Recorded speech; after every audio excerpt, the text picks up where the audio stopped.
எது கெடும் என்பதை பற்றி. பாராத பயிரும் கெடும், பாசத்தினால் பிள்ளை கெடும், கேளாத கடனும் கெடும், கேட்கும்போது உறவும் கெடும், தேடாத செல்வம் கெடும்,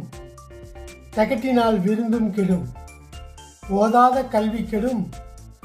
ஊக்கமில்லாத வாழ்வு கெடும், சேராத உறவும் கெடும், சிற்றின்ப பெயரும் கெடும், நாடாத நட்பும் கெடும், நயமில்லா சொல்லும் கெடும், கண்டிக்காத பிள்ளை கெடும், கடன்பட்டால் வாழ்வு கெடும், பிரிவால் இன்பம் கெடும், பணத்தால் அமைதி கெடும், சினம் மிகுந்தால் அறமும் கெடும், சிந்திக்காத செயலும் கெடும், சோம்பினால் வளர்ச்சி கெடும், சுயமில்லா வேலை கெடும், மோகித்தால் முறை